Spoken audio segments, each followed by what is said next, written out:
ஜெய் சீதாராம். இன்னைக்கு ராமாயணம் படிக்க வந்திருக்கோம். ராம் சொல்லு, சொல்றியா இல்லையா? சொல்றியா? சொல்லலையா? நல்லா சொல்லுவ, நீ சொல்ல மாட்டேங்கிற.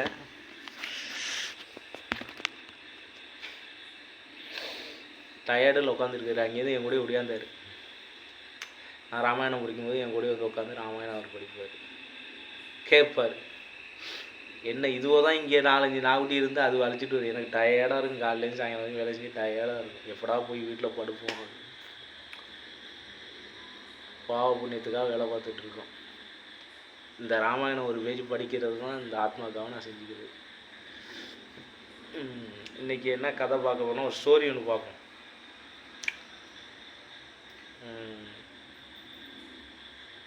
ஒரு யானை, இந்த கதை நீங்கள் நிறையா படிச்சிருக்கலாம், நிறையா கேட்டிருக்கலாம். ஒரு யானை குளத்துக்குள்ளே இறங்கி போய் டெய்லி பகவானுக்கு பெருமாளுக்கு மலர்களை பிரித்து கொண்டுட்டு போய் பெருமாளுக்கு சாத்துது, கொண்டுட்டு போய் வைக்கிறது அதோட அந்த யானையோட வழக்கம். அது பழகி அதுக்கு உள்ள ஞானத்தை வச்சு அதை செஞ்சு இறைவனுக்கு தொண்டு செஞ்சிட்ருக்கு. நம்ம நிறைய பார்ப்போம். ஜீவராசிகள்லாம் எத்தனையோ ஜீவராசிகள்லாம் வந்து கோவிலில் அது தொண்டு செய்கிறதெல்லாம் நம்ம பார்த்துருக்கோம்.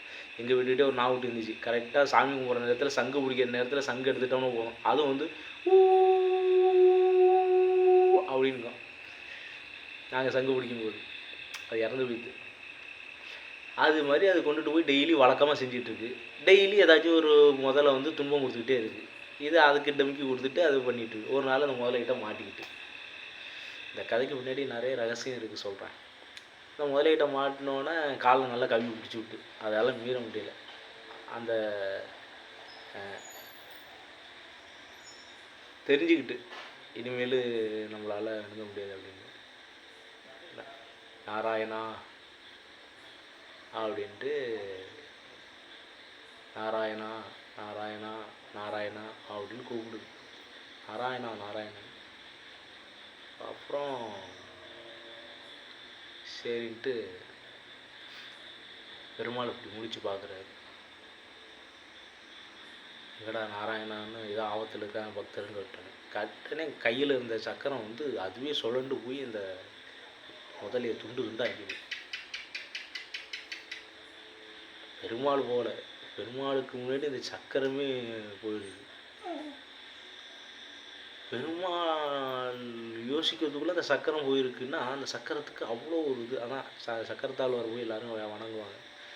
என்னடான்னு பார்த்தா அதுக்கப்புறம் பெருமாள் அங்கேருந்து ஒடியாந்து பார்த்தா முதலைக்கு மோச்சம் ஆகிட்டு காப்பாற்றி விட்டுறாரு. நாராயணான்ட்டு பெருமாளை பார்த்த அந்த பாக்கியம் அந்த யானைக்கு ரொம்ப சந்தோஷம். விழுந்து கும்பிட்டுட்டு ஒரே சந்தோஷம், ஆனந்த கண்ணீர் போயிடுது. திரும்ப ஒரு நாள் அதே மாரி பெருமாளுக்கு டெய்லி அதே திரும்ப வேலையை செஞ்சுக்கிட்டே இருக்குது. திரும்ப அதேமாரி மலர்கள் பிரித்து வைக்கும்போது திரும்ப குளத்துக்குள்ளே போய் இருக்கும்போது திரும்ப ஒரு நாள் நாராயணா நாராயணான்னு சவர்ந்து திடீர்னா இங்கேருந்து என்னடா அது நாராயணா நாராயணான்னு இந்த வாட்டி சக்கரம் பார்க்குது. ஒன்றும் ஆபத்தெல்லாம் இல்லையே அவனு. அப்புறம் பெருமாள் பார்க்குறாரு, நீ போலையா, நீ என் பக்தருக்கு ஏதாச்சும் ஒரு பிரச்சனை நீ கிளம்பி போயிடுவியா, அப்போ என்ன நாராயணன் சொல்லி திரும்ப அங்கேயிருந்து பெருமாள் போகிறாரு, ஓடுறாரு. ஓடி போய் அந்த யானைகிட்ட போய் உனக்கு என்ன பிரச்சனை, அதான் ஒன்றும் அதான் முதல்ல செத்துக்கிட்ட உனக்கு ஒன்றும் பிரச்சனை இல்லையாது. முதல்ல நாள் ஒன்றும் பிரச்சனை இல்லை நாராயணா, இந்த ஐர மீன் குஞ்செல்லாம் வந்து என் காலை நொயின்னு கடிக்குது. பெருமாளுக்கு உங்களுக்கு பெருக்க விட மாட்டேங்குது என்ன அப்படின்னு. பெரிய பெரிய ஆபத்தெல்லாம் வந்தப்போ கூப்பிட்ட ஓகே. இப்போ இந்த சின்ன ஆபத்து இதில் என்ன இருக்குது, அந்த மீனை உதறி விட்டு வர முடியாதவனால பெருமாளே அன்னைக்கு அதுவும் என்ன தாக்கிடுமோங்கிற பயத்தில் உங்களை கூப்பிட்டேன். அதனால் நீங்கள் வந்தீங்க. இன்றைக்கி நான் அதுவில் தாக்கிறோனோங்கிற பயத்தில் உங்களுக்கு கூப்பிட்டேன் பெருமாளே. என்னால் அதுகளுக்கு எந்த கெடுதலும் வந்துடக்கூடாது அப்படின்னு உங்களை கூப்பிடணும் பெருமாளே. அப்படியே சங்கு சக்கரமும் பார்த்துட்டு அடாடாடா இப்படி ஒரு பக்தனா. இதுலேருந்து என்ன தெரியுதுன்னா பெருமாளுடைய பக்தர்கள் என்ன யோசிக்கிறாங்கன்னா, பெரிய பிரச்சனை வரும்போது பெருமாளை கூப்பிட்றாங்க. பிரச்சனை இல்லாமல் தன்னை யாராச்சும் சீண்டும் போது அவங்களுக்கு சாபகமும் கொடுத்துருவோமோ, இல்லை அவங்களுக்கு ஏதாவது கெடுதல் பண்ணிடுவோமோன்னு பெருமாளை யோசிக்கிறேன். பெருமாளே என்கிட்டேருந்து அவங்கள காப்பாற்று, நான் ஏதாச்சும் சாமி சபிச்சிருவனோ, சாமி கொடுத்துருவனோ, அவங்க எதாவது கெட்டது நடந்துருவோம் அப்படின்னு.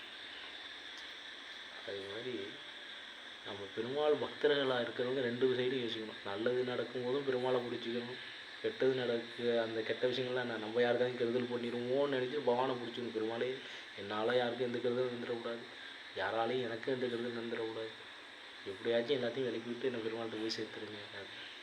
ஜெய் சீதாராம்.